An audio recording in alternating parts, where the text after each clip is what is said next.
चलिए सभी लोग ईश्वर प्रणिधान के लिए तैयार हो जाएंगे। किसी भी सुखासन में आ जाइए, पीठ रीढ़ सीधी, दोनों हाथ नमस्कार की स्थिति में सीने के पास और आंखें कोमलता से बंद। हर एक पंक्ति संपूर्ण श्रद्धा भाव से खुले स्वर में दोहरानी है। श्रीमन नारायण नारायण हरि हरि, श्रीमन नारायण नारायण हरि हरि, भजमन नारायण नारायण हरि हरि, भजमन नारायण नारायण हरि हरि, पद्म नारायण नारायण हरि हरि, पद्म नारायण नारायण हरि हरि, श्रीमन नारायण नारायण हरि हरि, श्रीमन नारायण नारायण हरि हरि, भजमन नारायण नारायण हरि हरि, भजमन नारायण नारायण हरि हरि, सत्यनारायण नारायण हरि हरि, सत्यनारायण नारायण हरि हरि, श्रीमन नारायण नारायण हरि हरि, श्रीमन नारायण नारायण हरि हरि, भजमन नारायण नारायण हरि हरि, भजमन नारायण नारायण हरि हरि, लक्ष्मी नारायण नारायण हरि हरि, लक्ष्मी नारायण नारायण हरि हरि, श्रीमन नारायण नारायण हरि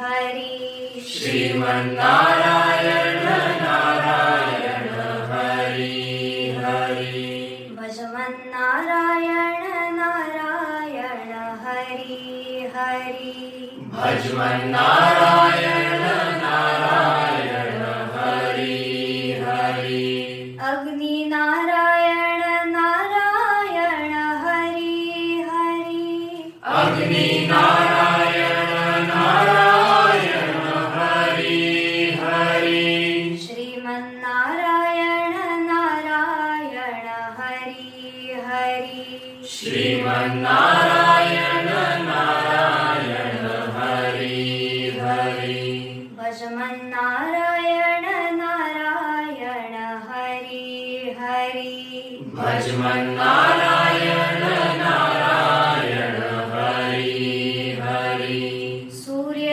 नारायण नारायण हरि हरि, सूर्य नारायण नारायण हरि हरि, श्रीमन नारायण नारायण हरि हरि, श्रीमन नारायण नारायण हरि हरि, भजमन नारायण नारायण हरि हरि, भजमन नारायण नारायण हरि हरि, जय जय नारायण नारायण हरि हरि, जय जय नारायण नारायण हरि हरि, श्रीमन नारायण नारायण हरि हरि, श्रीमन नारायण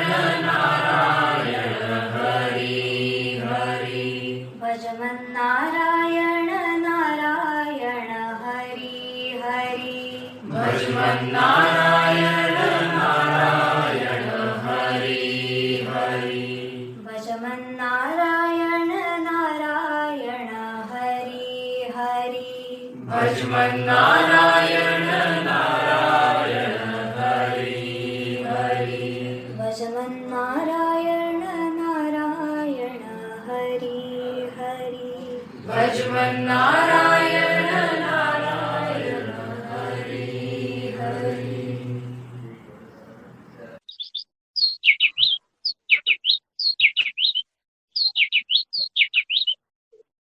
गुरु का स्मरण किया है, गुरु का भक्ति योग द्वारा गुरु से जुड़ गए हैं। ईश्वर प्रणिधान गुरु को ही ब्रह्मा विष्णु महेश नहीं पर ब्रह्म मानते हुए उन्हीं के साथ अभी हमने प्रणिधान साधा है। और अब गुरु पूजा की जो विधि है वह विधि प्रारंभ करने के लिए तैयार हो रहे हैं। तो चलिए खड़े हो लीजिए, गुरु दिशा में मुख करते हुए, एड़ियां मिली हुई, हाथ नमस्कार में सीने से सटे हुए, ठुड्डी कंठ की ओर, आंखें हल्की सी बंद। पूज्यपाद गुरुमूर्ति श्री जनार्दन स्वामी महाराज इन्हें वंदन करने हम उत्थित विवेकासन नामक आसन में जब खड़े हैं तो पाते हैं कि कलाई और सीना एक दूसरे को स्पर्श कर रहा है। वहां मन जाते ही और श्वास और प्रश्वास के साथ वह जो स्पर्श है कलाई और सीने का, उसमें अलगपन प्रतीत होता है। जैसे श्वास लेने के बाद जरा स्पर्श सघन लगता है तुलनात्मक, और प्रश्वास में तुलनात्मक शिथिलता का अनुभव आता है उस स्पर्श में। इस शिथिलता की ओर अधिक ख्याल करिए, मन एकाग्र करिए और कल्पना करते चलिए कि इस प्रश्वास में जितने शिथिलता का अनुभव आता है उससे अधिक शिथिलता दूसरे प्रश्वास में, तीसरे में उससे भी अधिक शिथिलता का अनुभव आने लगता है। अब यह शिथिलता केवल कलाई और सीना इतने ही भाग में सीमित नहीं है, तो पूरे शरीर में व्याप्त हो रही है। पूरा शरीर और शिथिलता से परिपूर्ण होते जा रहा है। वास्तव में संपूर्ण शरीर सर से लेकर पांव तक शिथिल हो गया है। हम देखने जा रहे हैं अवयव ध्यान इस प्रक्रिया में। शरीर के एक एक हिस्से का नाम लिया जाएगा, उस हिस्से की ओर मन ले जाना, और वहां और कुछ तनाव खिंचाव बाकी है क्या, कोई शेष है क्या देखना। यदि लगता है तो और शिथिल छोड़ने का प्रयास भी करना। जैसे मस्तिष्क का शीर्ष भाग मन चक्षु से देखा है, उसे शिथिल छोड़ दिया है। उसके अंदरूनी भाग में वास्तव में मस्तिष्क है और मन जाता है अंदर में, ले जाइए अंदर में, और अंदरूनी भाग को भी शिथिल छोड़ दीजिए। मस्तिष्क का दाहिनी ओर का हिस्सा बाह्यता देखा है, प्रथमतः शिथिल छोड़ दिया है, और फिर अंदरूनी भाग में जाकर अंदरूनी भाग को भी ढीला छोड़ रहे हैं। मस्तिष्क का बाईं ओर का हिस्सा बाहरी सतह से शिथिल छोड़ने के बाद उसके अंदरूनी भाग में जाते हुए अंदरूनी भाग को भी ढीला छोड़ गए, और फिर आ गए हैं मस्तिष्क के पार्श्व भाग जो गर्दन के ऊपर आता है, वह बाहरी सतह से देख लिया, शिथिल कर लिया, और फिर अंदरूनी भाग में जाकर उसके अंदरूनी भाग को भी ढीला छोड़ते हुए, और फिर सामने आ गए हैं माथे में, मस्तिष्क का सामने के भाग, कपाल, माथा, उसको शिथिल छोड़ दिया बाह्यता, और फिर अंदरूनी भाग में जाने का प्रयास कर रहे हैं। अंदरूनी भाग को भी ढीला छोड़ने की चेष्टा हो रही है। फिर दोनों कानों को देख लिया है, कान ढीले छोड़ दिए हैं, कानों को छेद है उससे अंदर जाते हुए अंदरूनी भाग को भी ढीला छोड़ रहे हैं। और फिर दोनों गालों को ठुड्डी से लेकर कनपट तक देख लिया और शिथिल छोड़ दिया, और फिर दोनों कनपटों को भी शिथिल छोड़ दिया, और फिर दोनों भवें, भ्रूमध्य शिथिल, आंखों की पलकें ऊपर वाली निचली अर्धगोलाकार स्पर्श उनका, अंदर में पुतलियां, शरीर को गोलाकार चिपटी है, वह मन गोलाकार घुमाते हुए उसको शिथिल छोड़ते हुए, और फिर हम आ गए हैं नथुनों के पास। दोनों नथुने अंदर में जाते हुए शिथिल छोड़ते छोड़ते जा रहे हैं। तो जाते जाते हम गले में उतर गए हैं, वहां जिह्वा मूल है उसको भी शिथिल छोड़ा, जिह्वा शिथिल, दंत पंक्तियां शिथिल, मसूड़े शिथिल, ओठों का अर्धगोलाकार स्पर्श देखते हुए उन्हें भी शिथिल रखा है, और ठुड्डी को देखते हुए ठुड्डी को शिथिल छोड़ा, गले में गए, गला कंठ के साथ शिथिल छोड़कर, और गर्दन में जाकर गर्दन की सभी हड्डियां और स्नायु पुंज ढीले छोड़कर गर्दन के बड़े हड्डी से रीढ़ को देखना चालू किया। नीचे में एक एक हड्डी शिथिल शिथिल करते करते कमर के बड़े हड्डी तक आ गए हैं, और फिर दाहिने कमर से पीठ को दाहिनी ओर से देखा है। बिना फसली का भाग पीठ का प्रथम देखा, उसे शिथिल छोड़ा, फिर फसलियों में एक एक फसली देखते हुए शिथिल छोड़ते हुए जा रहे हैं दाहिनी ओर से। दाहिने कंधे का पुट्ठा जो बड़ी हड्डी है उसको ढीला छोड़ दिया, दाहिना खंधा ढीला छोड़ दिया, और फिर आ गए हैं बाएं कंधे के पास, बायां खंधा शिथिल, बाएं कंधे के पुट्ठा शिथिल, फिर वहां से फसलियां एक एक करते हुए शिथिल छोड़ते हुए बिना फसली का जो भाग है उसको भी शिथिल छोड़ दिया पीठ का, और फिर बाएं तरफ से कमर भी शिथिल छोड़ दी। संपूर्ण कमर शिथिल होने के बाद कमर के दाहिने बाएं ओर से दाहिने बाएं बगल तक दोनों बाजुएं ढीली छोड़कर दोनों कंधे देखे शिथिल कर लिए, दोनों दंड शिथिल कर लिए। दंड गोलाकार घूमते हुए जाइए, शिथिल करते करते करते कोहनियों तक आ गए क्या, और कोहनियां शिथिल कर ली। प्रकोष्ठ कोहनियों से कलाई तक के हाथ पूरे शिथिल छोड़ दीजिए, फिर कलाइयां शिथिल छोड़िए। हथेलियां एक दूसरे को स्पर्श कर रही है, पर फिर भी दाहिने हाथ स्वतंत्र रूप से देख लिए, दाहिने हथेली बाएं हथेली भी स्वतंत्र रूप से देखिए। हाथ की 10 उंगलियां सभी जोड़ों से ढीली छोड़कर कलाई और सीने के स्पर्श के पास से सीने को देखा है, दाहिने बगल से बाएं बगल तक शिथिल छोड़ रहे हैं। और फिर खड़ा सीना देखा है, गले के दाहिने बाएं और छोटी छोटी हड्डियां है ना, वहां से देखना चालू करो दोनों तरफ से, एक एक हड्डी ढीली ढीली ढीली करते करते आखिरी फसली तक आ गए। वहां तक ढीला करने के बाद पेट का ऊपरी हिस्सा ढीला, नाभि देखिए और रुकिए, नाभि के अंदर में चले जाइए। अंदर में 72,000 नाड़ियों का समूह है, अंदर से ही उसको संपूर्ण ढीला छोड़ दीजिए। मन कहीं भी जाता है याद करिए, उसको अंदर ले गए। वही ओटीपोट है तल पे, उसको भी ढीला छोड़िए। फिर जंघा के जोड़, नितंब पुट्ठे ढीले, जंघाएं वह भी गोलाकार है, गोल घूमते घूमते ढीले छोड़ते हुए घुटनों की कटोरियां ढीली छोड़ दी। पीछे में स्नायु पुंज है, वह भी ढीले छोड़े, और फिर घुटनों से टखनों तक पिंडलियां ढीली छोड़ी। दोनों पिंडलियां ढीले होने के बाद दोनों टखने दोनों ओर से ढीले छोड़कर एड़ियों का अर्धगोलाकार अस्तित्व देखा है, और अस्तित्व देखने के पश्चात फिर तलपांव और जमीन के स्पर्श के पास मन ले गए हैं। तलपांव भी शिथिल है, पांव की 10 उंगलियां शिथिल छोड़कर उनका भी जमीन से हो रहा स्पर्श देखते हुए दोनों तलपांव पर समान भार है, दोनों घुटनों में समान वजन है, कमर में शरीर संतुलित है, यह देख लिया है तो शरीर शांत और स्थिर, मन भी शांत और स्थिर। ऐसे शांत और स्थिर शरीर मन से गुरु महाराज के समाधि की तरफ जा रहे हैं। समाधि मंदिर दिखने लगा है, देख लिया समाधि मंदिर, और वह मंदिर देखने के बाद समाधि का कक्ष, और उस समाधि कक्ष में अंदर जाते हुए दरिया बिछी है, वहां से अंदर में पहुंच गए हैं और गुरु महाराज को वंदन किया है समाधि के पास में जाकर। और बीच में इच्छा हो गई अब नतमस्तक हो लें, इसलिए बैठ गए वज्रासन में, हाथ पीछे बांध लिए, माथा जमीन में टेक दिया, और टेक को गुरु महाराज को एक प्रार्थना कर रहे हैं। हे स्वामी जी, जीवन में समाधान, सुख और निरोगी अवस्था प्राप्त होने के लिए यथाशक्ति क्यों न हो, किंतु निरंतर योगाभ्यास कर पाऊं, इसलिए प्रेरणा तथा बल दीजिए। मन ही मन टिकाया हुआ माथा मन ही मन उठा रहे हैं, और मन की आंखें भी खोली है। जैसे मन की आंखें खोली तो सामने गुरु महाराज की समाधि और उस पर लिखे हुए गुरु महाराज का संदेश लाल अक्षरों में 4 पंक्तियों में लिखा है। समाधानाय सौख्याय निरोगत्वाय जीवने योग में वाभ्यसेत प्राज्ञः यथाशक्ति निरंतरम। गुरु महाराज का संदेश और हमारा संकल्प दोनों ही एक ही है। पाकर अति वर्ष में गुरु महाराज के समाधि के दर्शन ले रहे हैं, समाधि पे अंकित गुरु पद चिन्ह देखे, शेषनाग की प्रतिकृति देखिए, और शेषनाग की प्रतिकृति का अर्थ समझ लेना।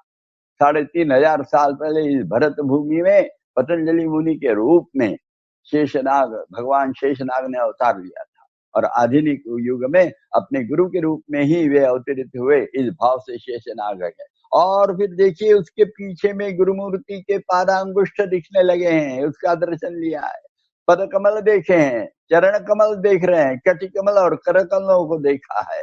रुत कमल मनुष्य चक्षुओं के सामने साकार उठा है, और अंततः मुखमंडल, मुख कमल मनश्चक्षुओं के सामने साकार हो रहा है।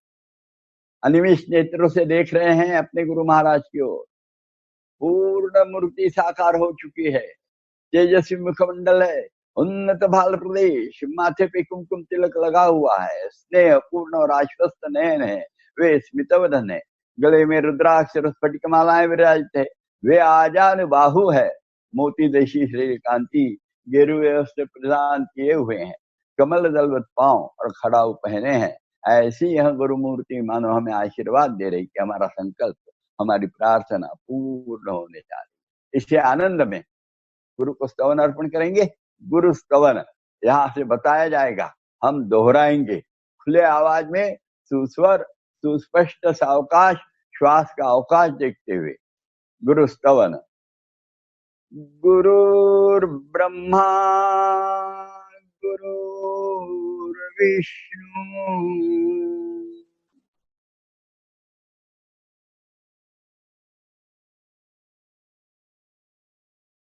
गुरुर्देवो महेश्वरः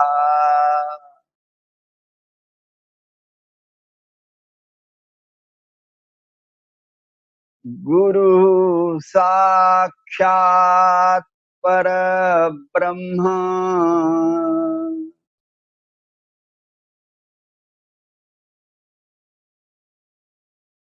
तस्मै श्री गुरवे नमः।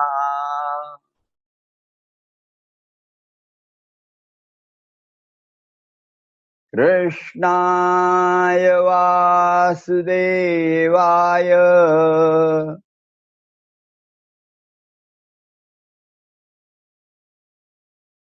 हरये परमात्मने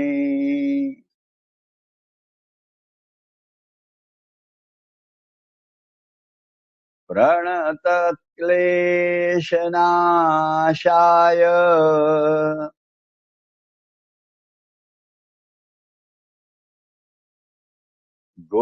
गोविन्दाय नमो नमः।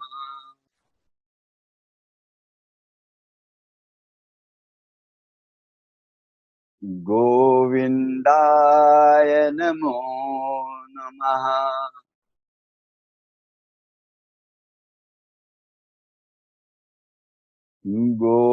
गोविन्दाय नमो नमः।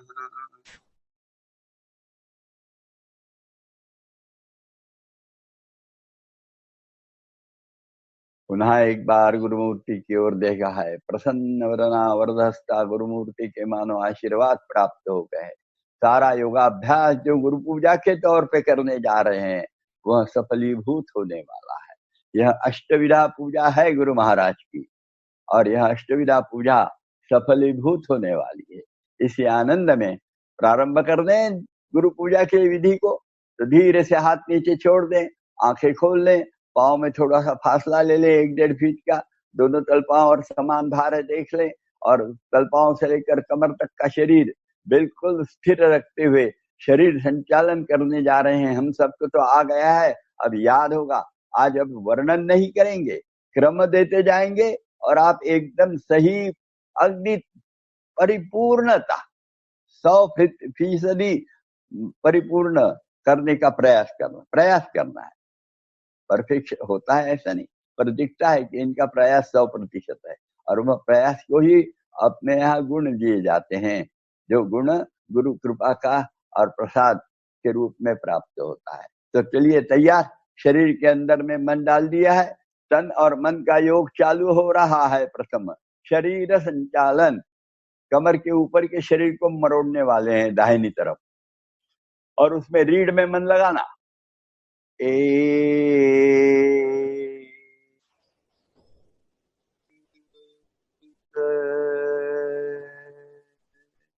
समझो अभी हमने मरोड़ लिया, तो उसमें श्वास लेकर रोककर मूलबंध लगाकर और फिर मरोड़ा था, यहाँ श्वास छोड़ दिया और फिर शरीर शिथिल हो गया। तब उसका लाभ लीजिए और देखिए रीढ़ की हड्डियां कमर के पास से मरोड़ सकते हैं क्या, सीने का पिंडा और मरोड़ सकते हैं क्या, उनकी हड्डियां मरोड़ सकते हैं क्या, दाहिना कंधा पीछे ले जा सकते हैं क्या, और फिर गर्दन मरोड़ कर छुट्टी दाहिने कंधे के सीध में लाकर बंद आंखों से दाहिने कान देखने का और प्रयास कर सकते हैं क्या, और फिर शरीर में झांक लिया और फिर धीरे से वापिस आ रहे हैं। 2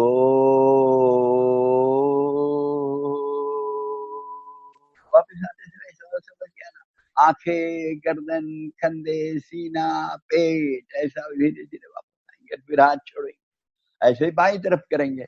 अब अधिक वर्णन नहीं करेंगे, बराबर करना याद करते हुए। वो 2 स्टेप में पूर्ण स्थिति होनी चाहिए। 3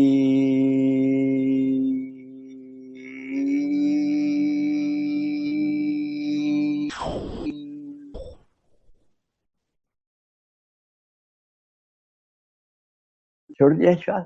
अब कर रहे हैं, मरोड़ रहे हैं क्रमशः। कमर, पीठ, कंधा, गर्दन, आंखें, और वह सब होने के बाद फिर धीरे से वापस भी आ रहे हैं। 4 क्रमशः वापस आना चाहिए धीरे धीरे। आखिरी में हाथ छूट जाना, और फिर शरीर खींचना, झुकाना है आगे पीछे, तो खींच कर झुकाएंगे आगे पीछे, दाहिने बाएं। और उसके लिए 5 और 6 में हाथ ऊपर जाएंगे। 5 कंधे के आजू बाजू में फैलाए हाथ, हाथ की गति देख रहे हैं, हाथ जमीन को समांतर आ गए हैं, ये भी देख लिया है मन की आंखों से। और फिर हथेली आकाश की ओर घुमाते हुए 6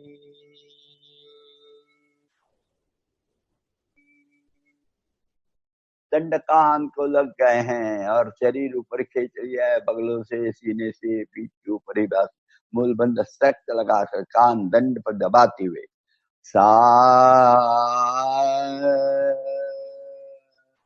दाहिने तरफ झुको झुको। अब ये पता है कहाँ झुकना है, और दंड कान पे दबाना है, और शरीर का प्लेन मेंटेन करना है। और अब ढीला छोड़ दो और जाते जाओ नीचे तिल तिल। और ये बाई तरफ का खिंचाव और दाहिनी तरफ ऊपर से नीचे और नीचे से ऊपर कमर के पास आने वाला दबाव देखने के बाद 8 शरीर ऊपर खींचते हुए बाई तरफ का दंड कान पे दबाते। 9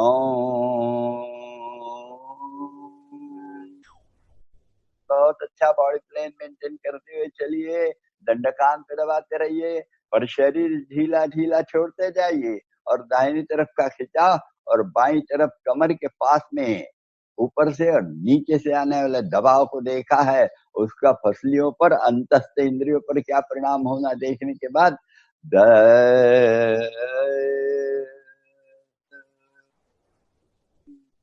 11 में पेट पुट्ठे जड़ना है, सामने कंधे गर्दन पीछे, पीछे मुड़ना है। 11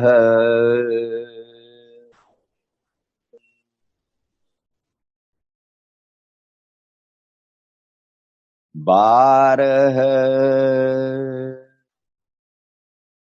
13 बढ़िया सीधी बहुत अच्छा, सीधी जा रही है। अब ढीला छोड़ दिया, कमर ढीली, पीठ ढीली, रीढ़ ढीली, गर्दन ढीली, कंधे ढीले, कोहनियां ढीली, कलाइयां ढीली, उंगलियां ढीली, चेहरा भी ढीला।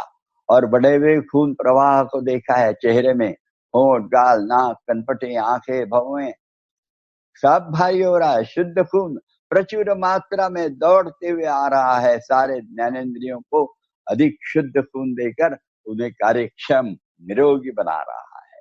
मस्तिष्क में भी प्राप्त हो रहा है शुद्ध खून, मस्तिष्क भी अधिक कार्यक्षम हो रहा है। इस भाव से थोड़ा देर रुकने के बाद ऊपर आना प्रारंभ कर रहे हैं 14 में।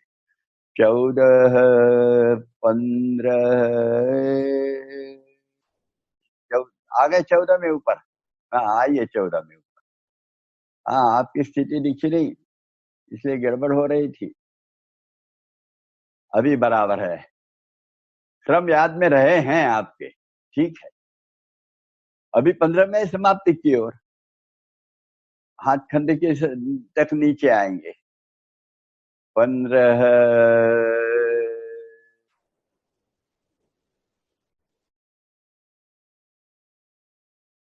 हाँ आने दो नीचे, बाया हाथ थोड़ा सा और। 16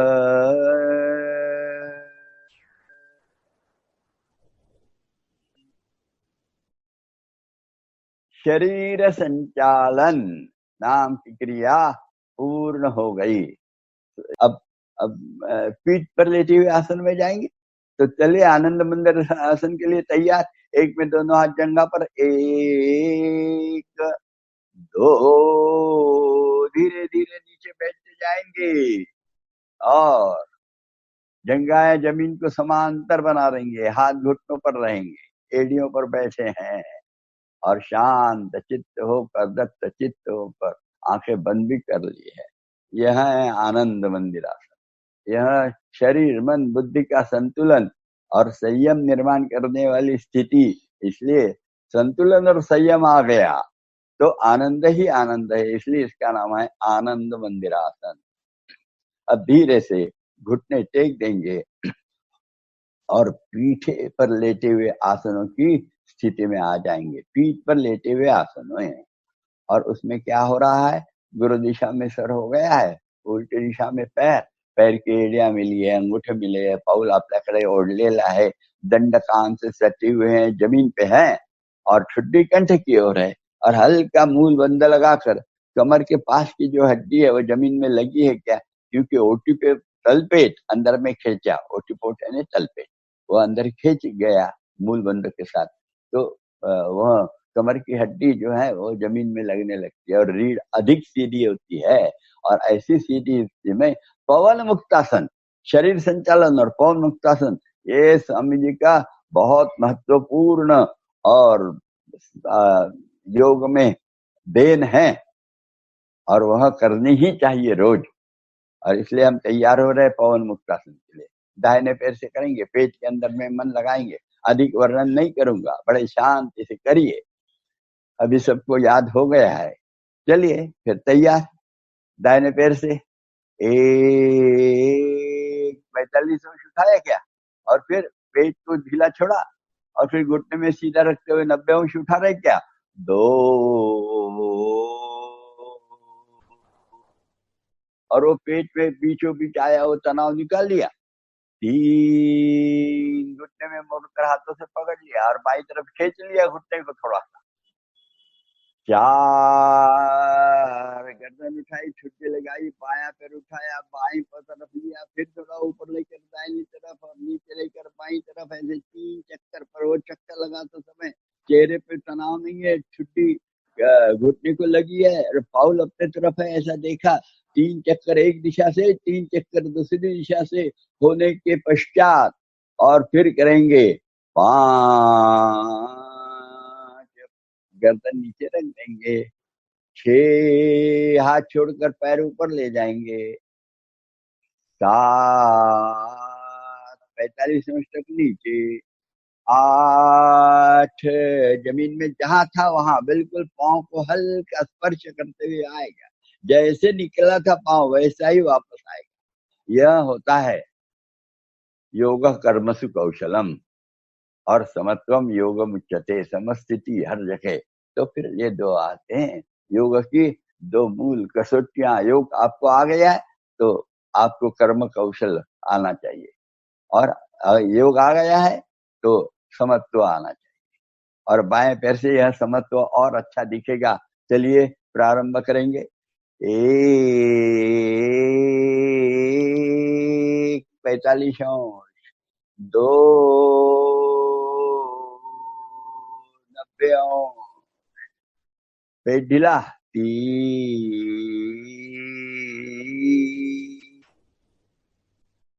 बहुत अच्छा, खींच लिया पैर थोड़ा दाहिनी तरफ, 4 गर्दन उठाकर छुट्टी लगाकर दाहिना पैर दाहिनी तरफ लेकर फिर जो घुमाया है 3 बार एक दिशा से और फिर 3 बार उल्टी दिशा से, ऐसे घुमाएंगे 3-3 बार। और वह घुमाना पूर्ण हो गया कि पैर नीचे रख देंगे, 5 गर्दन भी नीचे रख देंगे। अब 6 में हाथ छोड़कर पैर ऊपर, 6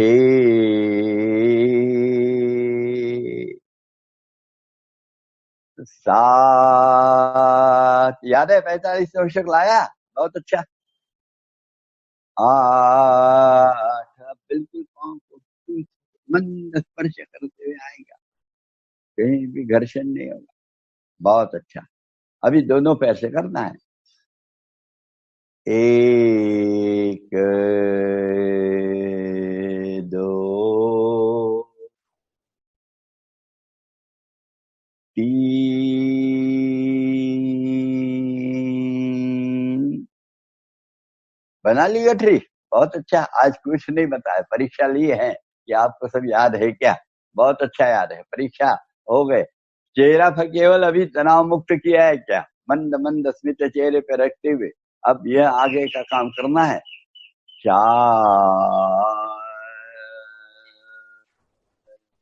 दाहिने और बाएं 3 बार लुढ़कना है। लुढ़कते समय वह जो पोली जगह है, कमर की हड्डी, रीढ़ की हड्डी और पसली की हड्डी, इसके बीच में वजन आता रहे। 3 बार लुढ़कने के बाद फिर आगे पीछे लुढ़कने के लिए 5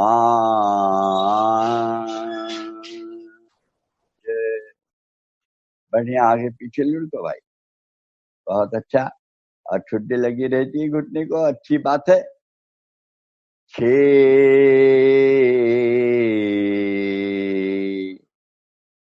7 मूल बंद पक्का लगा रहे, पाँव घुटने में सीधे रहे, इसकी तरफ ख्याल लेना भूलना नहीं।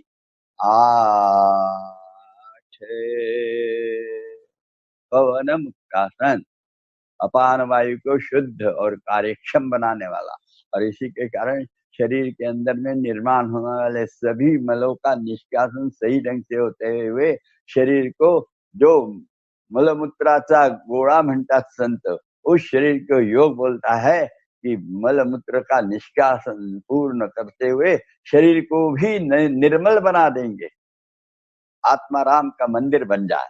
इस भाव से स्वामी जी ने यह पवन मुक्तासन की और खोज की है, इसको याद रखना। और इसके बाद में फिर चालू करेंगे हम सर्वांगासन, पीठ पर लेटे हुए आसनों में चालू हो रहा है।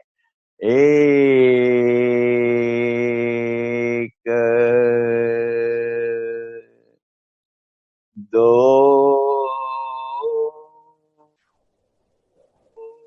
3। बहुत अच्छा। 45 135 में आ गए, बहुत अच्छा आ गया है। ऐसे परफेक्शन आ रहा है। ये तो 8 दिन में परफेक्शन, बहुत अच्छी बात है। पर केवल हाथ देखिए, हाथ सीधे है क्या? कलाई में थोड़े से टेढ़े हैं, उसको सीधा करो, कंधे ढीले छोड़ो, गर्दन ढीली छोड़ो, और फिर 4 हाथ का सहारा पीठ को देते हुए पांव ऊपर ले गए हैं, और फिर गर्दन और गला ढीला छोड़कर और शरीर ढीला स्वस्थ होने के बाद हाथ कंधे की तरफ खिसकाकर और ले गए हैं, और फिर रुके हैं। इसमें पांव की हलचलें हैं, वो बताई नहीं है, बताएंगे आगे। अभी कल थोड़ा सा इसमें सुधार करेंगे। पर यह ऐसी स्थिति होने के बाद देखिए, आज ही कर लेना, दोनों पांव बिल्कुल इसी बॉडी प्लेन में, और आजू बाजू फैलाएंगे। फैलाइए आजू बाजू दोनों पैर जितने फैला सकते हैं, और फिर शरीर को दाहिनी तरफ ट्विस्ट करते हुए बायां पैर दाहिने कान के बाजू में कहीं से भी जमीन में अंगूठा लगाएंगे। लगाइए, मरोड़िए शरीर को, मरोड़िए और लगाइए बाएं पैर का अंगूठा जमीन को, और फिर सीधा कर लीजिए, सीधा कर लीजिए, और फिर इधर मरोड़िए बाईं तरफ, मरोड़िए बाईं तरफ, और फिर बाएं पैर का अंगूठा दाहिने कान के, हाथ, और फिर सीधा कर लीजिए, और आइए सीधे स्थिति में, दोनों पैर मिला भी लीजिए, और ऐसे मिले हुए में केवल दाहिना पैर सर के आगे जमीन में लगाइए, और वह जमीन में लगाने के बाद वो जगह पे ले जाइए, फिर बायां पैर लगाइए ऐसा ही, और वो लगाने के बाद जगह पे ले गए, और फिर जंघा से लेकर घुटने तक दाहिना पैर जो कितने रखते हुए घुटने से केवल ढीला छोड़ देना, तो एडी को लेके पास पटकेंगे। छोड़ दो ढीला दाहिना पैर, सीधा कर लो, बायां पैर ऐसा ही ढीला छोड़ो, सीधा करो, दाहिना सीधा, बायां सीधा, और एक बार दाहिना सीधा, बायां सीधा। बहुत अच्छा, इतने हलचलें बताइए स्वामी जी ने। वो करने के बाद और फिर वह आसन की समाप्ति की ओर जाएंगे। 5। अभी गर्दन की हड्डी से कमर की हड्डी तक एक एक हड्डी गिनते हुए लगाते जाइए, और ऐसे ही दबा के रखिए। 6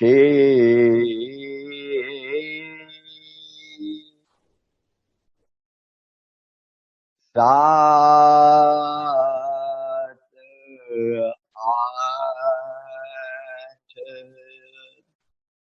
थकना नहीं भाई इतने में, इसलिए अभी इसी के साथ में अपन ले लेंगे इसका आसन जो इसके बाद तुरंत करते हैं, मत्स्यासन।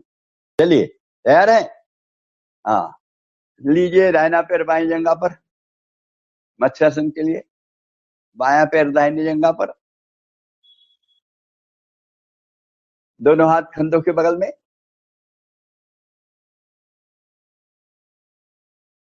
उंगलियां कंधे के पास में आनी चाहिए, कोहनियां एक दूसरे के पास में आकाश की तरफ, और फिर हाथ पे थोड़ा जोर देते हुए कंधे की तरफ से उठाएंगे पीठ और गर्दन अंदर डालेंगे। 4, और फिर जाकर पांव के पौचे पकड़ेंगे, खींचेंगे अपने तरफ, कोहनियां जमीन में गाड़ेंगे। जमीन में गाड़ने के बाद शरीर का आधा वजन कोहनियों पर, आधा वजन मस्तिष्क के पास, और फिर जरा गर्दन और अंदर डालेंगे, कोहनियां दबाएंगे, सीना ऊपर करेंगे, जमीन और दीवार दूर जहां मिलती है उसको देखने के बाद आंखें बंद करते हुए शांत रुकेंगे। और ऐसे शांत रुकने के बाद थोड़ा देर रुकने के पश्चात धीरे से आसन छोड़ना प्रारंभ करेंगे। 5 6 7, एक पैर लंबा, 8, दाहिना पैर लंबा। अब ऐसे बाएं पैर से भी कर लेंगे। 1 2 3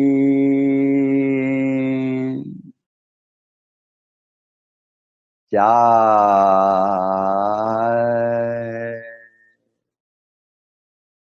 फिर ये सुंदर स्थिति हो रही है। केवल देखिए कि गर्दन और अंदर जाती क्या, सीना और ऊपर उठ सकता है क्या, देखना है। थोड़ा देर रुकना है, पर अपने को समय की पाबंदी है। थोड़ा सा आज परीक्षा के तौर पे जितना सीखा वो सब हमें याद है क्या, देखने का प्रयास कर रहे हैं, तो थोड़ा सा कम समय रुकेंगे। 5, आसन छोड़ना है। 6 7 में ऊपर वाला पैर लंबा, 7 8 में बाया पैर लंबा, 8। अब ये आसन तो सीखे हैं, तो अभी तो पेट पर आ जाएंगे। पेट पर लेटी हुई आसनों की स्थिति में, उसमें भी आसन सीखे हैं बहुत से, तो अभी चालू करेंगे कुछ। कौन सा लें? आज अपन पहले भुजंगासन लेंगे और शलभासन लेंगे, और बाद में धनुरासन लेंगे। 3 आसन लेंगे। तो चलिए तैयार हैं? हाँ, पेट पर लेटे हुए आसनों में आ जाइए एकदम, और बिना आराम किए एकदम तैयार हो गए हैं। भुजंगासन। एड़ियां मिली क्या? अंगूठे मिले पैर के? उंगलियां सोइए, कपाल जमीन को लगा है, हाथ सामने है। 1, दोनों हाथ सीने के बगल में रख दिए, आखिरी फसली के पास में आना चाहिए, कोहनियां एक दूसरे के पास में। अब केवल गर्दन ऊपर उठाएंगे छत देखने के लिए। 2, बढ़िया उठाइए भाई, केवल गर्दन उठनी चाहिए और ऐसा कर दिखना चाहिए, एक सुंदर कर, बहुत ट्रिमेंडस कर, वर्तुल बनने वाला कर दिखना चाहिए। और ऊपर ले जाओ गर्दन के ऊपर। हाँ, और थोड़ा सा, बहुत अच्छा। 3, पहले पेट सीना, बाद में ठुड्डी, फिर गर्दन अंदर, नाक का छोर और कपाल। 4, 5 में दोनों हाथ पुट्ठों पर। 5,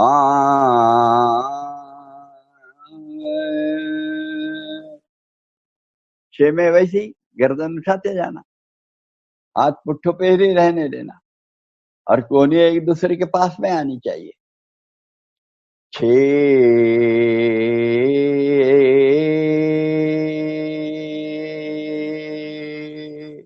उठाइए और जरा रुकना रहे पड़ता है 2 मिनट यहाँ पर। आज अपन ज्यादा रुकेंगे नहीं, आज तो सब आ रहा है देखेंगे, तो फिर आ जाइए नीचे। सा,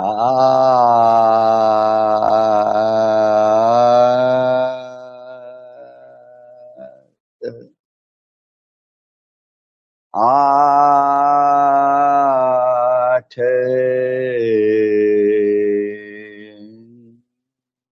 बहुत अच्छा। भुजंगासन के बाद शलभासन। शलभासन में अर्ध शलभासन नहीं करेंगे आज, पूर्ण शलभासन नहीं करेंगे, यानी दोनों हाथ और नीचे ले, नहीं तो चलिए दोनों कर लेना। अर्ध शलभासन पहले, दोनों हाथ जंघा के नीचे रखिए, हथेलियां, कपाल जमीन में लगा रहे। अभी वो भूलना नहीं चाहिए, नए नए सीखे इसलिए भूले नहीं, इसलिए अर्ध शलभासन भी लेंगे।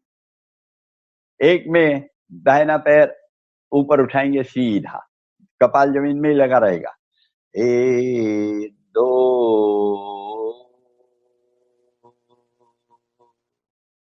उठाया और उठ सकता है क्या देखो, घुटने में सीधा करो। 3,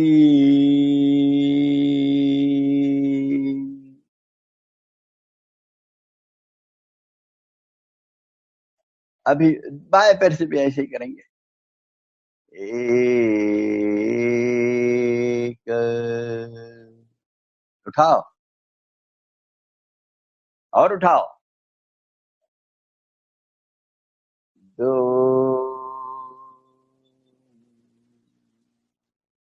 अभी ये 3 हो गया अपना, और अब 4 में हाथ निकालेंगे। 4, अच्छा, हम शलभासन में हैं, बराबर कर रहे हैं। हाँ, ऊपर क्यों आ गए? चलिए हाथ सामने रखिए और फिर से एक बार करिए, सही होने दीजिए भाई। एक में दाहिना हाथ अभी सामने, दाहिना पैर ऊपर आएगा, 2 में नीचे जाएगा, फिर बायां पैर सामने आएगा, फिर नीचे आएगा, फिर दोनों हथेलियां जंघा के नीचे में जाएंगी, बराबर करना है। 1, उठाइए। 2,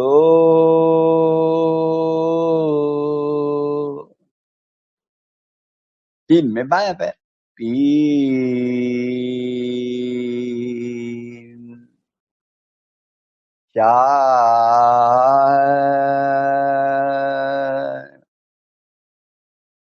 अब दोनों हाथ जंघा के नीचे रखेंगे,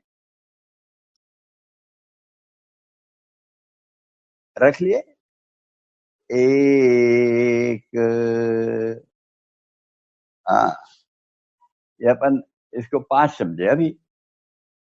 और फिर 6 में दोनों पैर ऊपर उठाएंगे मूल बंद लगाकर, और ठुड्डी सामने रहेगी उस समय। 6, बहुत अच्छा, जरा घुटने के खींचो, घुटने खींचो। 7, नीचे ले आओ। 8, बहुत अच्छा, अभी बराबर हुआ। कभी कभी पुनः लेना पड़ता है, भूलना नहीं।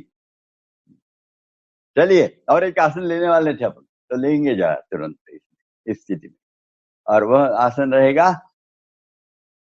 धनुरासन। दोनों पैर एक साथ मोड़ते हुए हाथों से पकड़ेंगे, पहुंचे, एक,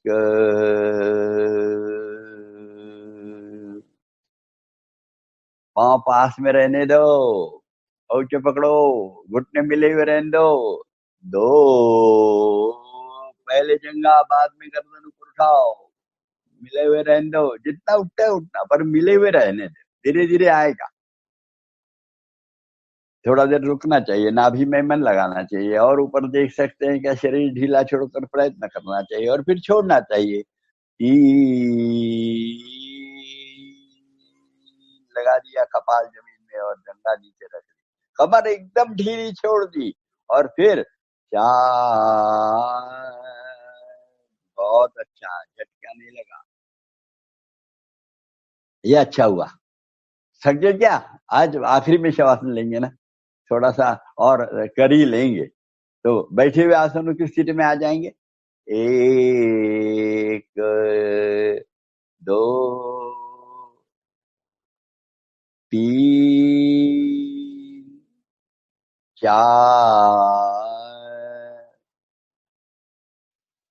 तो कल हम बैठे हुए आसनों में एक बहुत महत्वपूर्ण आसन, वैसे योग में जैसे आसन है ना और प्राणायाम है, ये दोनों का एक मिक्सचर बनता है। प्रैक्टिकल योग जो रहता है, जो घिरंड मुनि और स्वात्वाराम मुनि, इन्होंने जो बताए हैं वैसे आसन, योग के आसन ज्यादा से ज्यादा इन्होंने ही और बताए हुए हैं, उसका वर्णन किया है, उसके बारे में और अधिक सुंदर वर्णन करते हुए उसके सब प्रकार के शारीरिक, मानसिक, बौद्धिक लाभ बताए हैं। और वो करते समय उन्होंने कुछ मुद्राएं बताई। मुद्दे यानी वैसे आनंद देने वाले। तो योग का आनंद यानी क्या? योग की अनुभूति आना। वास्तव में शास्त्रीय दृष्टि से देखें तो कुंडली जागृति यह एक निश्चित ध्येय रहता है योग के अभ्यास में। आजकल के जमाने में, आधुनिक जमाने में अपने गुरु महाराज ने वह शब्द का उपयोग पढ़ाते समय बिल्कुल नहीं होने दिया, क्योंकि मेरी कुंडली जागृत हो गई ऐसे कहने वाले बहुत ढोंगी धतुरे और सामने आ जाते हैं। तो उसके कारण योग की बदनामी भी होती है और लोग अनावश्यक ढंग से और वो दुष्ट लोगों के और शिकंजे में आ जाते हैं। वैसा नहीं होना चाहिए। इसलिए स्वामी जी ने कुंडली जागृति यह शब्द बहुत मर्यादित लिखा हुआ है। प्रत्यक्ष योग पढ़ाते समय, योग का वर्णन करते समय उन्होंने कुंडली जागृति का वर्णन कहीं ज्यादा किया नहीं। हम सामान्यों के लिए योग बनाया है अपने गुरु महाराज ने।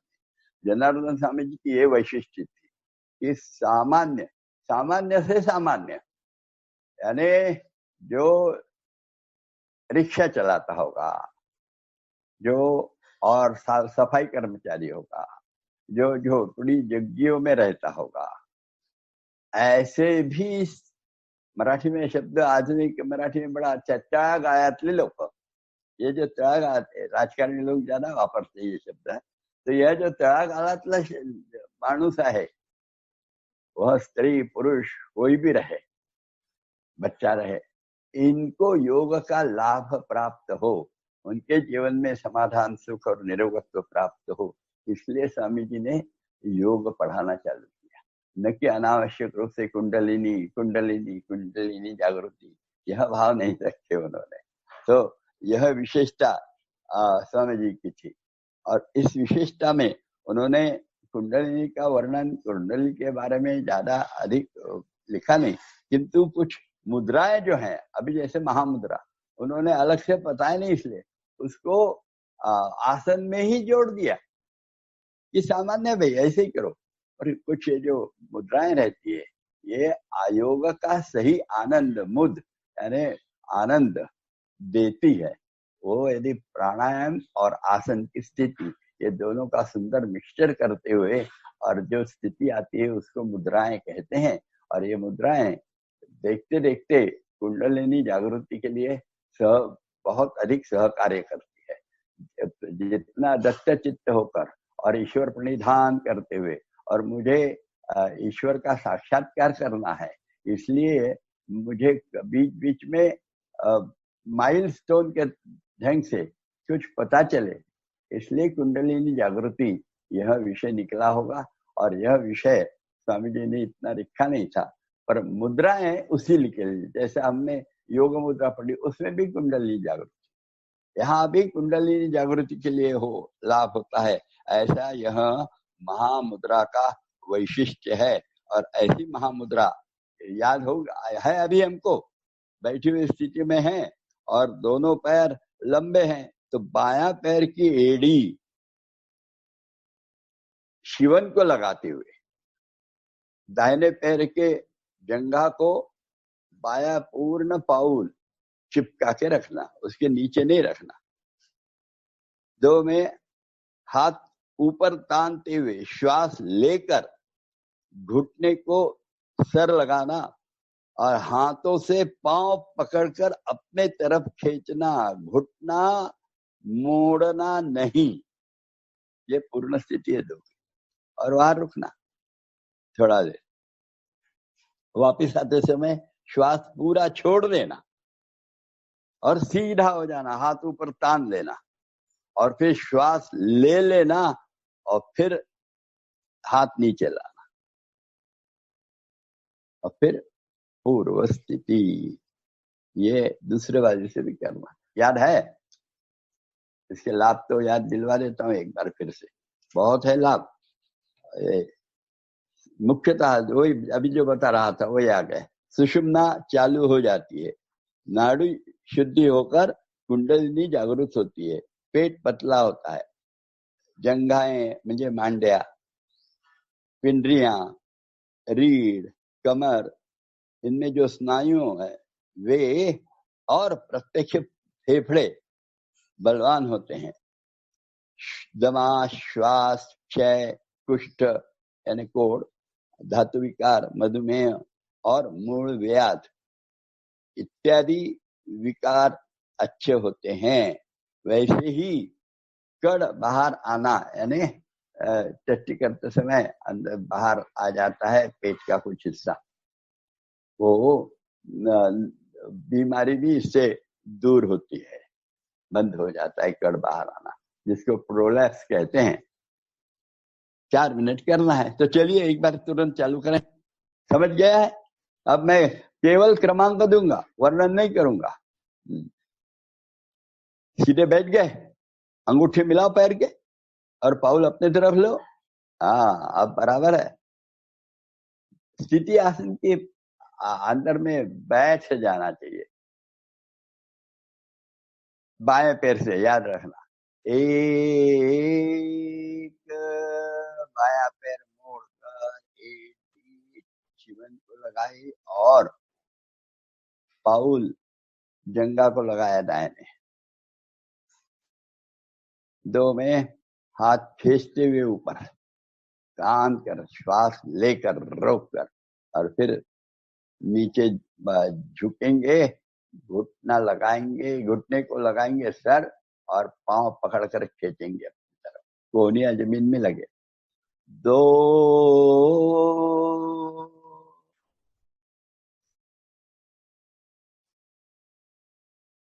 सब हो जाना चाहिए। घुटना लगाओ पहले पांव पकड़ते, घुटने को सर लगाओ फिर पकड़ो। ये तो वैशिष्ट्य होना चाहिए अपना। और बहुत अच्छा, यहाँ आराम से रुकना थोड़ा देर, क्योंकि इसका समय वैसे 4 मिनट का टोटल है, यानी 2 मिनट इधर कर सकते हैं, रुकना चाहिए। और इसके लाभ जो हो रहे हैं रीढ़ में देखो, और बाकी जो शारीरिक की दृष्टि से देखना है तो देखो नाड़ी ये हो रहा है क्या, पेट में क्या हो रहा है, उसके सिवा जंघाओं में क्या हो रहा है, पिंडरी में क्या हो रहा है, सीने में क्या लग रहा है, ये सब देखो, बड़ा सुंदर आसन है। और मूलव्याध के लिए अंदर जाना, कड़ बाहर रहने, यह जो स्वामी जी ने लिखा है, प्रोलैप्स हो जाना, वो अंदर खींचे सरीखा लगता है कि नहीं? देखो, तो हर चीज जो स्वामी जी बताते हैं उसकी अनुभूति आने लगती है। 3 में अच्छा उठना है, श्वास छोड़कर खुले इसमें ऊपर आ जाना, खींचते हुए शरीर। 3 और फिर श्वास लेकर 4।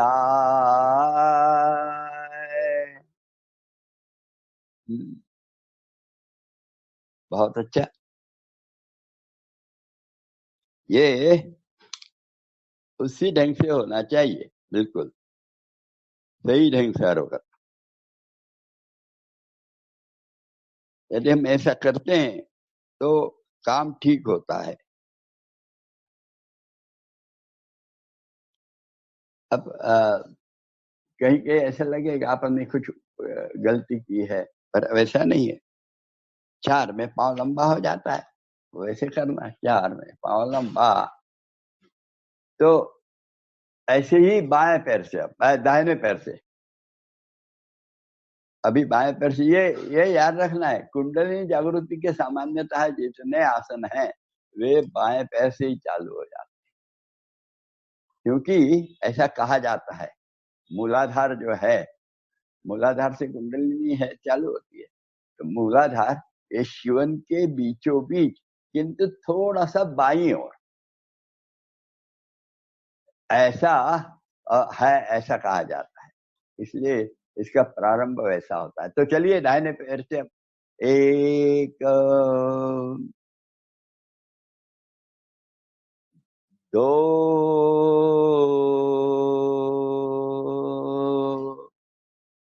3 2।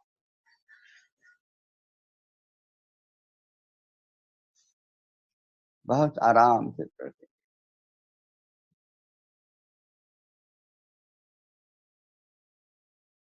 और 3 में क्या क्या है याद रखना कि ऊपर जाना, श्वास छोड़ के फिर श्वास लेना और हाथ नीचे ले आना, यह सब हो जाना चाहिए 3 में। इसके लिए अलग क्रमांक नहीं है। 3, श्वास छोड़कर यहाँ श्वास लेना और हाथ नीचे ले आना, ये सब 3 में होता है। और 4 में फिर पैर लंबा होता है, 4, ये याद रखना है। थोड़ी सी क्रमांक की गड़बड़ी हो सकती है, तो वो नहीं होने देना, याद रखना है। ये है महामुद्रा, और आज हम सीखने जा रहे हैं नया आसन। स्वामी जी का जो सुलभ सांघिक आसन भाग 1 है ना, उसमें पहला ही आसन है। सामान्यतः वह लिया नहीं जाता आजकल, और वो पहला आसन है, वीरासन। क्योंकि आज के जमाने में तो अभी जो कोरोना का और भाग आ गया है, जिसमें लोग कोरोना और लोग बोलते हैं डरोना, तो ये जो डर लगता है यानी धैर्य का अभाव, तो ये धैर्य का अभाव निकालते हुए धैर्य बढ़ाना, इसके लिए कोई आसन है तो वह है वीरासन। वीरासन का जो लाभ होता है ना, उसमें यही लिखा है, धैर्य बहुत बढ़ता है। बहुत सुंदर है ये आसन। और इसमें अभी वो ये चीजें जो क्या कहा जाता है कोरोना, उसमें कैसे लंग्स में ही परिणाम होता है, इससे पूरा सीना जिसमें लंग्स और हार्ट पूरा आ जाता है, इतना ही नहीं, डायफ्राम यानी हृदय पटल, वो सबके लिए फायदा होता है। इसलिए आज अपन वीरासन सीखने वाले हैं। और वीरासन में बैठे हुए आसन की स्थिति है, 1 में याद करना है, 1 में दाहिना पैर, याद करना फिर से, दाहिना पैर घुटने से मोड़ते हुए, घुटना ऊपर करते हुए घटना खड़ा करना, और पाउल शरीर के पास में ले जाना। 2 में फिर बायां पैर मोड़कर उंगलियों के अग्रभाग में पाउल खड़ा करते हुए उस एड़ी के भाग पर शिवन और गुदद्वार रखना, और फिर उसी समय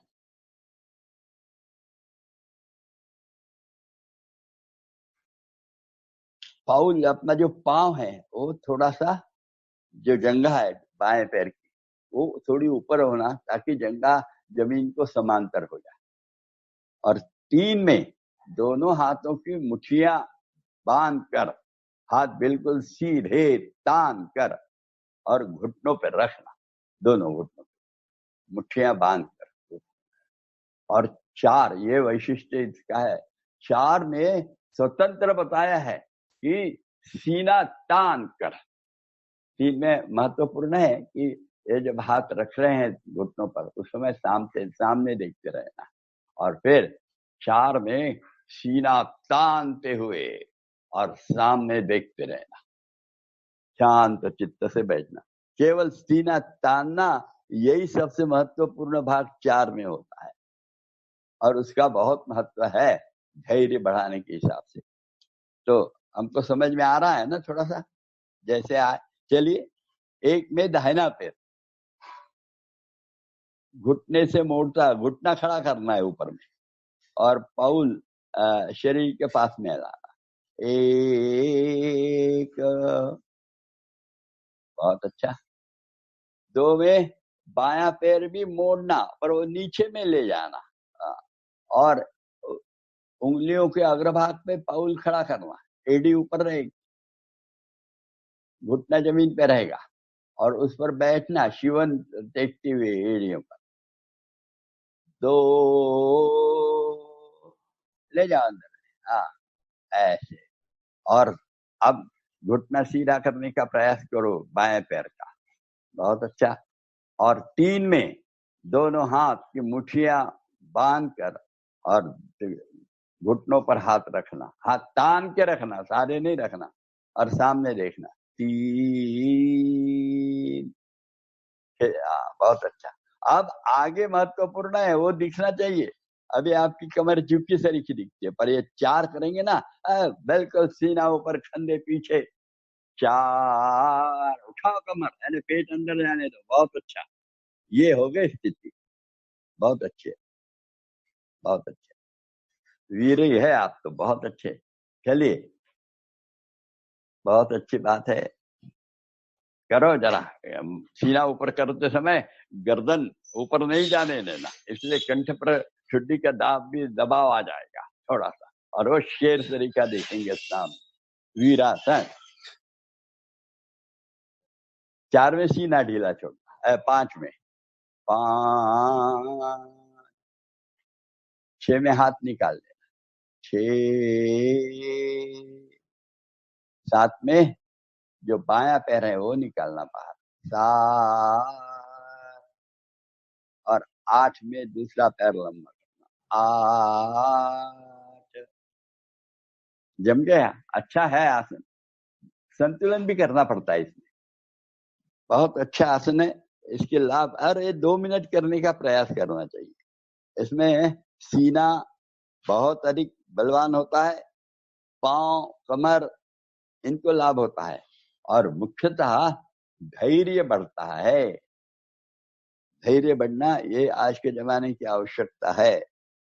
यह 1.5 मिनट एक बाजी से करना चाहिए, 1.5-2 मिनट किए तो अच्छा है।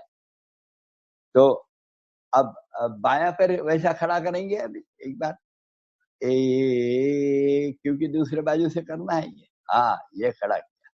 और 2 में दाहिना पैर मोड़ के ले जाएंगे पीछे में, उंगलियों पर पाउल खड़ा करेंगे, एड़ियों पर शिवन रखेंगे, हाँ एड़ी पर, एड़ियों पर नहीं, एड़ी पर केवल। 2 ले जाएंगे, हाँ। और अब घुटना सीधा कर लेंगे, और फिर बाद में हाथ की मुट्ठियां बांध कर और घुटनों पे रखेंगे, हाथ तान के रखेंगे। ये याद करना, तान के रखना है, सहज नहीं रखना है। तीन, ये तानने के कारण 3, 4 ये अलग अलग स्वामी जी ने डिवीजन किए हैं कि हमको उसका महत्व समझे तानने का। 4, चलो सीना कर तानो, यानी फिर पेट अंदर चला जाना चाहिए, मूल बंद लग जाना चाहिए, उड़ियान बंद लग जाना चाहिए, और थोड़ा सा आंशिक जालंधर बंद भी लग जाए, और कंधे पीछे चले जाए ताने हुए हैं तो, और थोड़ा रुकना, थोड़ा थोड़ा रुकना, और कमर सामने नहीं आना चाहिए, पर कमर तो ढीली रहनी चाहिए, और बहुत अच्छा है। थोड़ा देर रुक सकते हैं क्या? बहुत अच्छे, सामने देखते रहना। यदि आंखें बंद करते हैं तो और अच्छा है बाद में 4 में। अभी आंखें बंद करना तो मन तन के अंदर में जाता है ना, तो वो बहुत महत्वपूर्ण चीज है। हाँ, 5 में सीना ढीला छोड़ना, 5, ये इतना महत्व है सीना तानना और सीना ढीला छोड़ना, इसलिए एक स्वतंत्र क्रमांक दे दिया। 6, हाथ निकाल, वो भी घुटना भी जमीन में लग गया तो चल जाता है इसमें। 7, दाहिना पैर निकालो। 8, बायां पैर लंबा, बहुत अच्छा, बहुत अच्छा हो गया। आज का यहाँ आसन हम नए सीखे हैं, और ये हमको बीच बीच में करते रहना है। ये आसन सब, अब सब आसन हम कर नहीं सकते, अलग बात है, किंतु आसन बहुत महत्वपूर्ण है। इसलिए उनको जितने आसन सीखते हैं ना, उसमें से 2-2 आसन एक एक स्थिति के करने चाहिए। खड़े में 2-3, पीठ पर लेटे हुए में 2-4, पेट पर लेटे हुए में 2-3, बैठे में 4-5, फिर उल्टा होने का एक आधा, मैंने सर नीचे, पांव ऊपर, ऐसे होने चाहिए खाना।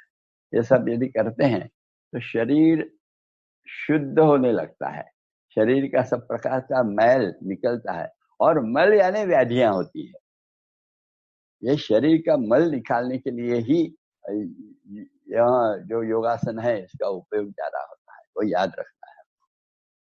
तो आज का तो पर्याप्त हो गया। यह नए आसन देखिए, बैठे हुए आसन पीठ पर लेटे हुए, पेट पर लेटे हुए, खड़े होकर समाप्त हो रहे हैं। अब केवल कपालभाति, प्राणायाम और ओंकार की तरफ जा रहे हैं। तो चलिए तुरंत तैयार हो जाइए, पद्मासन में आइए। दाहिना पैर बाईं जंघा पर, बायां पैर दाहिनी जंघा पर, दोनों हाथ घुटनों पर, हाथ कोहनियों से सीधे, और कपालभाति 21 बार करेंगे।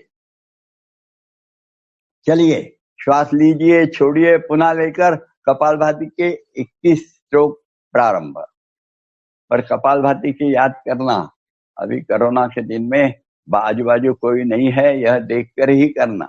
यदि आजू बाजू कोई रहता है तो नहीं करना चाहिए कपालभाति। यह समझते हुए 21 बार पूर्ण हो रही है हमारी कपालभाति, और यदि 21 बार पूर्ण हो गई तो रुक जाना, आंखें बंद करते हुए दीर्घ श्वास छोड़ना, दीर्घ श्वास छोड़ना, और लेना नहीं छोड़ता, और अच्छा बुढ़ियान बंद लगाकर एक 5 सेकंड रुकना, और रुकने के बाद फिर सामान्य होना, और फिर श्वासोश्वास चालू करना। और वह होने के बाद बाएं हाथ का ख्याल करिए, बाएं हाथ की चिन्ह मुद्रा लेना है, तर्जनी का अग्रभाग अंगूठे में लगा देना, और कोहनी कमर के पास लाना, हाथ औंधा रहेगा जंघा, बाई जंघा पर, और फिर दाहिने हाथ की प्रणव मुद्रा लेना, और फिर प्रणव मुद्रा में बाया यानी ईड़ा स्वर बंद कर लेना, और दाहिने से पिंगला से लेंगे, पूरक करेंगे, यथाशक्ति 2 मंत्र रोकेंगे बंदों के साथ, वो भूलना नहीं कभी, और फिर 2 मंत्रों में छोड़ेंगे ईड़ा से, और फिर रुकेंगे एक बाह्य कुंभक करते हुए, और फिर लेंगे 3 बार दाहिने से लेंगे, और 3 बार केवल चंद्र भेदन है, बाएं से लेकर बाएं से ही छोड़ेंगे। बंदूक यानी सभी कुंभक वगैरह सब होगा। चलिए, तैयार है? गुरु का स्मरण कर लिया है, गुरुपदिष्ट मार्गेण कर रहे हैं, अच्छा प्रारंभ हो रहा है। तो चलिए श्वासोश्वास देखिए, श्वास अंदर में देखना, और वह कुंभक के अंदर में, रीढ़ के अंदर में क्या परिणाम होते हुए देखते हुए रहना है। यह तो बहुत सुंदर उपाय है। तो श्वास लिया, छोड़ा, पुनः लेने के बाद, छोड़ने के बाद लीजिए दाहिने से। श्री राम, जय राम, जय जय राम। रोकिए। श्री राम, जय राम, जय जय राम। श्री राम, जय राम, जय जय राम। बाएं से छोड़िए। श्री राम, जय राम, जय जय राम। श्री राम, जय राम, जय जय राम। रोकिए। श्री राम, जय राम, जय जय राम। दाहिने से लीजिए। श्री राम, जय राम, जय जय राम। रोकिए। श्री राम, जय राम, जय जय राम। श्री राम, जय राम, जय जय राम। छोड़िए बाएं से। श्री राम, जय राम, जय जय राम। श्री राम, जय राम, जय जय राम। रोकिए। श्री राम, जय राम, जय जय राम। दाहिने से लीजिए। श्री राम, जय राम, जय जय राम। रोकिए। श्री राम, जय राम, जय राम। श्री राम, जय राम, जय जय राम। बाएं से छोड़िए। श्री राम, जय राम, जय जय राम। श्री राम, जय राम, जय जय राम। रोकिए। श्री राम, जय राम, जय जय राम। बाएं से लीजिए। श्री राम, जय राम, जय जय राम। रोकिए। श्री राम, जय राम, जय जय राम। श्री राम, जय राम, जय जय राम। बाएं से छोड़िए। श्री राम, जय राम, जय जय राम। श्री राम, जय राम, जय जय राम। रोकिए। श्री राम, जय राम, जय जय राम। लीजिए। श्री राम, जय राम, जय जय राम। रोकिए। श्री राम, जय राम, जय जय राम। श्री राम, जय राम, जय जय राम। छोड़िए। श्री राम, जय राम, जय जय राम। श्री राम, जय राम, जय जय राम। रोकिए। श्री राम, जय राम, जय जय राम। लीजिए। श्री राम, जय राम, जय जय राम। रोकिए। श्री राम, जय राम, जय जय राम। श्री राम, जय राम, जय जय राम। छोड़िए। श्री राम, जय राम, जय जय राम। श्री राम, जय राम, जय जय राम। रोकिए। अभी फिर से और एक बार करेंगे। लीजिए बाएं से। श्री राम, जय राम, जय जय राम। रोकिए। श्री राम, जय राम, जय जय राम। श्री राम, जय राम, जय जय राम। छोड़िए। श्री राम, जय राम, जय जय राम। श्री राम, जय राम, जय जय राम। रोकिए। श्री राम, जय राम। और एक बार करेंगे। श्री राम, जय राम, जय जय राम। रोकिए। श्री राम, जय राम, जय जय राम। श्री राम, जय राम, जय जय राम। छोड़िए। श्री राम, जय राम, जय जय राम। श्री राम, जय राम, जय जय राम। रोकिए। श्री राम, जय राम, जय जय राम। धीरे से शांत, नाक छोड़ दें पकड़ा हुआ, और शांति से बैठ लें। कैसे दोनों कनपटों में शांत हो गया है। प्राणायाम का परिणाम तुरंत दिखने लगता है बहुत बार। और आप गर्मी जरा बढ़ गई है, इसलिए 3 के बदले 5 बार चंद्र भेदन कर लिया, यानी गर्मी की कष्ट नहीं होना चाहिए। पर गुरु ने बताया है दाहिने नथुने से प्रारंभ करो, वह गुरुपदिष्ट मार्ग कभी छोड़ना नहीं। ऋतु बदल रहा, क्या हो रहा है देखें बाद में, पर उन्होंने बताया है और उन्होंने दिए हुए सभी सूचनाओं का पालन किया। तो अभी कैसे याद में आ गया मुझे कि अरे आज तो गर्मी ज्यादा है, तो अपन 3 बार कर लें, और इसलिए 3 के बदले 5 बार कर लिया, और 5 बार जैसे किया है तो हमें एकदम शांति का अनुभव आ गया है, और ऐसा ही अनुभव लेना चाहिए। इसके बाद में बड़े दत्तचित्त होकर नारायणानुसंधानम के साथ, नारायणानुसंधानम का अर्थ समझ लेना, हम अपना आवाज जो निकालते हैं हर वक्त सुनते हैं ऐसा नहीं रहता, मन इधर उधर भटकता है। तो अपना आवाज जो है, ओंकार का ध्वनि, वह सुनते रहना है अखंड दोनों कानों से। उसी समय मस्तिष्क के अंदर में, पूरे मस्तिष्क के अंदर में होता है कंपन, उसको देना। और आगे सीने में पास में होते हैं, कहीं होते हैं, जब वो हम आवाज सुनते हैं ओंकार का नाद, उस समय गले के अंदर में भी और अलग अलग आवाज आते हैं। जैसे ज्योति कभी देखेंगे ना आप, ज्योति में यदि आप देखेंगे तो एक उजाला बाहर दिखेगा, एक ऐसा घनिष्ठ उजाला दिखेगा, एक और अंदर में अलग प्रकार का उजाला दिखेगा, ज्योत अलग दिखेगी, ज्योत का जो मूल है वो सब अलग अलग दिखता है। वैसे ध्वनि का भी है, ध्वनि अलग अलग अलग दिखते हैं, जहां से निकला वहां एक आवाज आता है, उसके ऊपर में दूसरा आवाज आता है। तो ये सारे आवाजों को, सूक्ष्म नाद जितने हैं उन सबको सुनते हुए और फिर करना चाहिए। और आखिरी में रुक जाते हैं तो श्वास लेते हैं तो और घर्षण होता है, उसको भी सुनना। ऐसे ढंग से यदि हम नादानुसंधानम का ओंकार हरिओम तक करते हैं तो बहुत अच्छी बात है। आज आप करते रहिए एक के बाद एक, और बिल्कुल मैं हरिओम कहूंगा तभी रुकना, आपको करते रहना है, अखंड करते रहना है। चलिए, शांत हो गए, गुरु का स्मरण कर लिया है, ईश्वर का जो स्वरूप है, तस्य वाचका प्रणवाः, यानी ईश्वर का नाम है, और पुकार रहे हैं हम, बिल्कुल द्रौपदी की तरह बुला रहे हैं। तो आएंगे, और गुरु के रूप में आए हैं, और उन्हीं की कृपा हमको प्राप्त हो रही है। इस भाव से ओंकार के लिए तैयार। श्वास लीजिए, छोड़िए, पुनः लेकर ओंकार प्रारंभ। ओम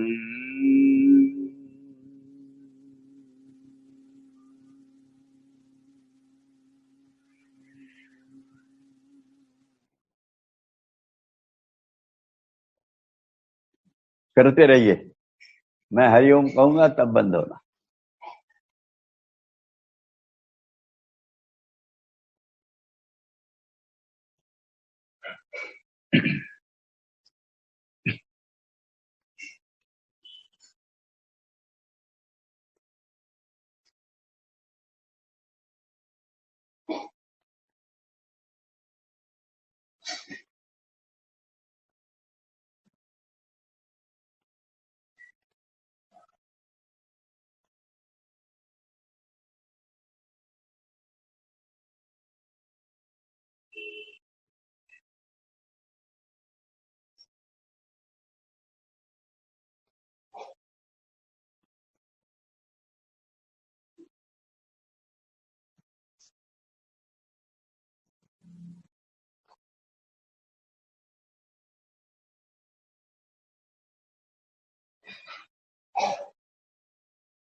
हरि ओम।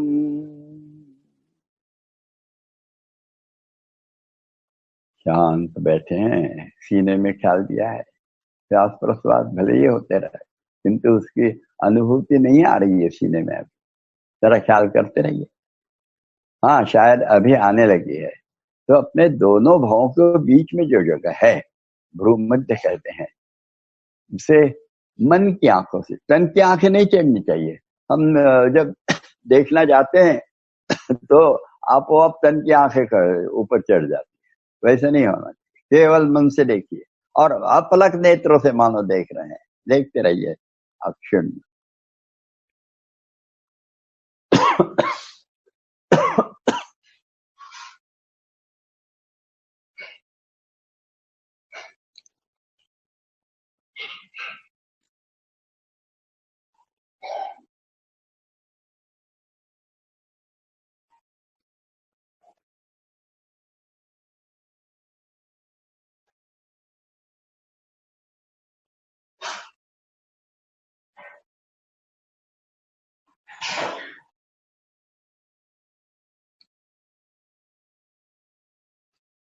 चलिए देहभान लेते हुए अभी सभी अष्टविधा पूजा पूर्ण हो रही है। अब नैवेद्य लगा दिया है, जो हमको ले जाना है समाधान सुख और निरोगत्व का प्रसाद सामने रखा हुआ है। बस अब चालू करिए आरती के लिए। प्रार्थनासन में आ जाइए धीरे से। प्रार्थनासन, घुटनों के बल खड़े हो गए, घुटने मिले हुए, एड़ियां मिली है, अंगूठे मिले हुए हैं, उंगलियां सोई है, हाथ नमस्कार में सीने से सटे हैं, छुट्टी कंठ की ओर है, आंखें हल्की सी बंद है, श्वास प्रश्वास को देख रहे हैं। और फिर एक एक पंक्ति बता रहा हूं, बड़े गौर से कहते जाना। पूर्ण प्रार्थना एक एक पंक्ति बताई जाएगी और दोहराना है। अभी हमको याद हुआ है नहीं, पता नहीं, इसलिए अभी एक एक पंक्ति ही होगी और आप बाद में उसको दोहराएंगे। असंख्यात नावे जया दे लोक,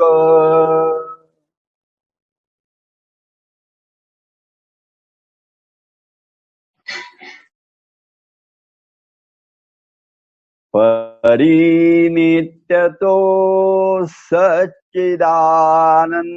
एक,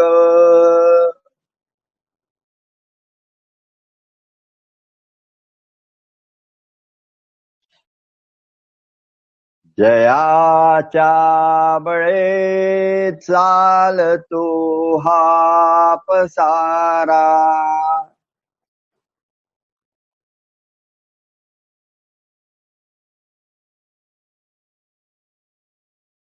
नमस्कार त्या ब्रह्म तत्वा पारा,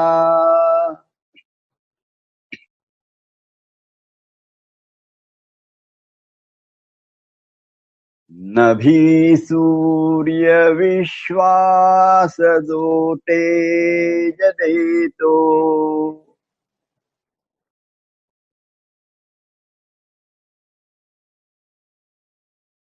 प्रमोदे आम्ही अंतरी त्यास ध्यातो,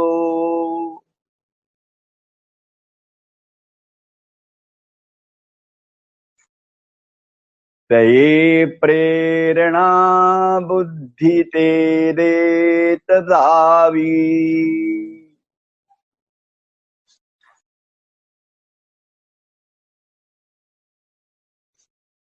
असे आमुची प्रार्थना ही प्रभावी,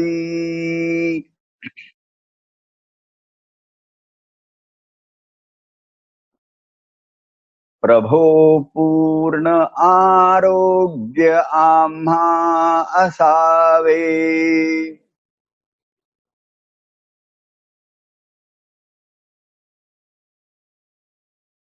तसे नित्य मांगल्य नेत्रान दिसावे,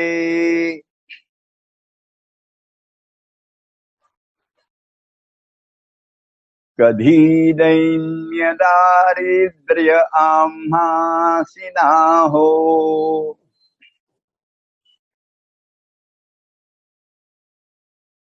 शतायुष्य ऐश्वर्य विज्ञान लाहो,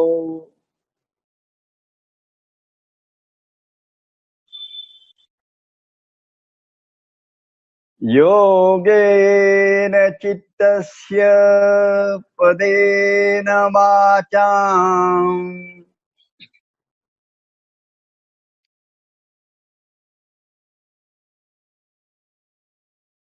मलं शरीरस्य च वैद्यकेन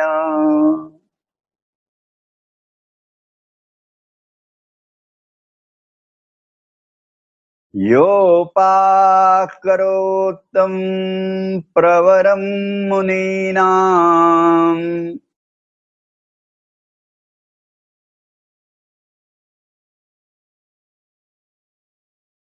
पतञ्जलिं प्राञ्जलिरानतोऽस्मि।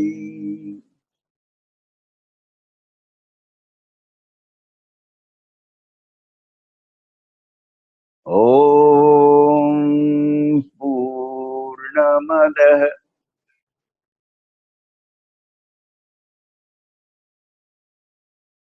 पूर्णमिदं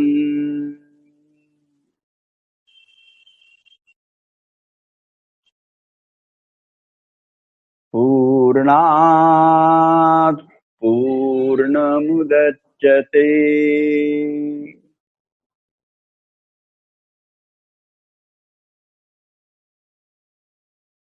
पूर्णस्य पूर्णमादाय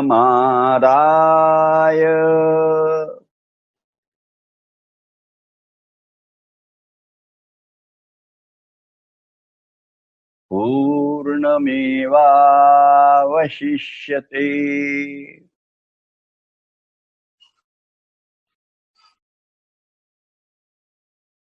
ॐ शान्ति शान्ति शान्तिः।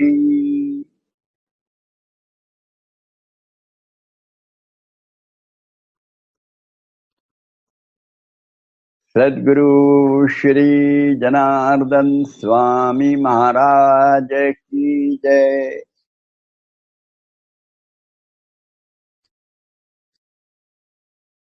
धीरे से हाथ नीचे छोड़ देंगे, पीछे बांध लेंगे, एड़ियों पर बैठ जाएंगे और सामने माथा टेक देंगे और कहेंगे तेरा तुझको अर्पण क्या लागे मेरा, मेरा तो बस प्रसाद आप दीजिए, वही काफी हो जाएगा। समाधान सुख और निरोगत्व वाला वह लेके हम अपने जीवन को बहुत बहुत और सुखी बनाएंगे, यशस्वी बनाएंगे। सभी संकटों से जूझते हुए, मात करते हुए यशस्वी जीवन जिएंगे। धीरे से उठ के बैठेंगे। चलिए, अब प्रार्थना तो हो गई है, प्रसाद तो ले लिया है, अभी समाधान सुख और निरोगत्व का प्रसाद मिल गया है ना, तो चलो थोड़ा सा सुन ले। एकदम संयम भी आना चाहिए। अभी धैर्य तो आज के आसन में धैर्य आ गया है, नए आसन में तो धीरज, धैर्य बढ़ना, धीरज बढ़ता जाना, ये आज के जमाने की खूब आवश्यकता है। और ये आवश्यकता को हम अपने आसनों के माध्यम से उसको पूरा करते रहते हैं। पर अभी जैसे आज का जमाना है, इसमें धैर्य की अधिक आवश्यकता है, तो उसको बल देकर बताया जाता है कि आसनों का ये लाभ होता है। वैसे हर वक्त सामान्य तौर पर हर आसन का लाभ बताया ही जाता है। अभी जैसे फिलहाल आप पाएंगे कि इतने में जो सीखे सभी आसनों का लाभ मुख्यतः हमारे सीने में, यानी जहाँ फेफड़े हैं, कोरोना अटैक करता है फेफड़ों पर, ऐसा ही अपन सुन रहे हैं अपन, तो श्वास लेने के लिए तकलीफ होती है, सब कुछ होता है। तो फिर सीना बलवान बनाए, उसको रेजिस्टेंस पावर बढ़ाते जाए, उसकी प्रतिकार क्षमता बढ़ाती जाए। और यह होने के लिए आवश्यकता है कि हम लोग आसनों का जो वैशिष्ट है वो याद रखें। और उसी दृष्टि से अभी ये एक दो और आसन सीखने के पश्चात हम ये करने जा रहे हैं। सभी आसनों के ऐसे लाभ, आज के युग जो कोरोना युग है, इसमें क्या क्या आसन महत्वपूर्ण करने चाहिए, हम कौन कौन से करने चाहिए। जो सीनों को, फेफड़े को बलवान करने के लिए, उसमें जो अशुद्धियां है वो बाहर निकाल कर शुद्ध बनाने वाला, ताकि उसकी कार्य क्षमता बढ़े। ऐसे जो जो आसन है, वो जो जो शुद्धि क्रिया है वो सीखने वाले हैं। अभी हम नासिका मार्ग की शुद्धि क्रिया सीखना का प्रारंभ करेंगे। अब कल है ना, कल इतवार हो रहा है, तो इतवार को तो शुद्धि क्रिया सीखेंगे। जैसा बताया था गत इतवार को कि भाई इतवार को आश्रम में हम लोग शुद्धि क्रिया कार सेवा करते हैं सभी, यानी आश्रम पवित्र बना देते हैं, झाड़ते हैं, ये सब करते रहते हैं। तो वैसे ही शुद्धि क्रिया भी करते हैं। और शुद्धि क्रिया जब करते हैं तो शरीर की शुद्धि क्रिया, मन की शुद्धि क्रिया, आश्रम की शुद्धि क्रिया, ये सब करते रहते हैं। और ये जब करते हैं, शरीर मन बुद्धि यह यदि शुद्ध होने लगी तो फिर धैर्य आपोआप बढ़ता है। फिर परिस्थिति को अच्छे उससे जूझना, सहज रूप से जूझने की क्षमता शरीर मन बुद्धि में विकसित होने लगती है। शुद्ध शरीर की यह विशेषता रहती है, शुद्ध मन की यह विशेषता रहती है कि वह कभी अस्वस्थ नहीं होता। निर्णय लेने के लिए मन की अस्वस्थता और बुद्धि की अस्वस्थता बहुत खराब है, फिर निर्णय गलती हो जाते। पर मन और बुद्धि अत्यंत शांत रही तो देखते देखते सही निर्णय लेकर आई हुई परिस्थिति पर मात करते हुए आगे बढ़ते जाना और विजयी होते जाना, यह सहज रूप से प्राप्त होता है। और वह प्राप्ति हमारे लिए आवश्यक है। और आज के युग में तो यही आवश्यकता है। हम तो 2-3 दिन हो गए अपन यही सुन रहे हैं कि भाई पैनिक ही नहीं चाहिए। और वैसे ये जो बीमारी है ना, ये कोई पैनिक ही निर्माण करने वाली नहीं है। मुझे तो अभी याद आता है, वो उतना बताना सही है पता नहीं, पर 16 अछूत छूत ये जो शब्द पहले जमाने में, आजकल सब खत्म हो गए हैं, पर मैंने देखा था, मैं वो पोल्ट्री फार्म में गया था एक बार, एक अपने योग साधक से, उन्होंने पोल्ट्री फार्म बनाया। अब हम अच्छे नहा धोकर आसन करने के बाद अत्यंत शुद्ध ऐसे शरीर मन बुद्धि से थे और उनका पोल्ट्री फार्म देखने लगे। पर जैसे गए अंदर में, उसके बाद में उनके जो वहाँ क्या बोलते हैं उसको, लोमड़िया अंदर में थी। तो वहां जाते पहले बाहर में एक ऐसा टैंक, छोटा सा टैंक सही का बना, उसमें पांव धोने पड़े पहले। फिर सामने गए तो पांव सूखने की कुछ ऐसी व्यवस्था थी। फिर दूसरे बार पुनः पांव धोना पड़ा। क्यों? तो उसमें ये जो बैक्टीरिया, एंटी बैक्टीरिया वगैरह क्या रहता है, बैक्टीरिया मारने वाले, सैनिटाइजेशन जैसे आज बोलते हैं ना आजकल, बस वैसे कोई दवाई डाली थी उसमें, पांव डुबोना दोनों, और फिर पांव फिर से सुखाना, और वहां अंदर में कुछ चप्पलें थी उनकी, वो चप्पल पहन के जाना और फिर मुर्गियों को देखना। ये प्रकार होता रहा। वहां फिर मुर्गियां कैसे हैं, छोटे बच्चे कैसे हैं, उनके बड़े होने के बाद एक अंडे कैसे वो आ देते हैं, और फिर वो अंडे कहाँ गिरते हैं, सब बता रहे थे। पर असली बात क्या है कि इतने सैनिटाइजेशन मुर्गियों के लिए जाते रहे, पर घर में जूते पहन के, वैसे ही वो आजकल क्या जीन की पैंट निकली है, वो 8-8, 10-10 दिन वही पैंट, अरे बाप रे, उसमें क्या रहता है पता नहीं, सब गंदगी। और वही अब मॉडर्न फैशन बोल, और वही पहनना, और फिर उसको बांस आता है तो फिर डिओडोरेंट लगाना इधर उधर, और क्या क्या नहीं करना, माउथ वॉश लेना, सब कुछ करना। ऐसे विचित्रता आजकल निकली है। पर पहले कैसे था, शांति थी। जरा दूर रहो, घर में अंदर में आना है तो पहले बाहर ही चप्पल उतारो, बाहर ही हाथ पांव अच्छे साफ करो, सुखा लो, फिर अंदर में आओ। कपड़े बदलो, बाहर के कपड़े बदलना चाहिए। ये अपने घरों में परिपाटी थी, कितनी अच्छी थी। भोजन करते समय शांत बैठो, कोई चीज नहीं हाथ में। अभी तो मोबाइल हाथ में लेकर भोजन करते हैं, चालू रहता है मोबाइल पे। अभी मैं पढ़ रहा था, अभी कान को आजकल लगाते हैं ना, वो कुछ मुझे तो नाम नहीं पता, मैंने मराठी में नाम अच्छा दिया है, आवाजाचे बोळे। वो प्लग लगा देते हैं कान में, तो ये बोलना गिलना सुनाई देता है बहुत बार। तो गाना सुनना है तो प्लग लगाना, पर वो प्लग लगाते हैं 1 घंटा लगता है, तो करोड़ों मिलियंस ऑफ बैक्टीरिया कान के अंदर में रह चले उत्पन्न हो जाते हैं। ऐसा कल ही मैंने पढ़ा। अब ये इतने बैक्टीरिया और विषाणु को, जीवाणु को अंदर में तैयार होना अपनी तबीयत बिगाड़ नहीं है, ये फिक्र करनी चाहिए हर वक्त। और यदि ये करते हैं तो शरीर स्वास्थ्य अच्छा रहता है। और वह शरीर स्वास्थ्य बाह्यता और अंतर्भाग साफ करने के लिए फिर शुद्धि क्रियाएं बताएं, उसमें से जो नेति नाम की शुद्धि क्रिया है वह हम कल करने जा रहे हैं, उसके बारे में और बहुत अच्छे ढंग से कल ही बताएंगे। आज तो समय हो गया है, पर्याप्त हो गया आज इतना ही।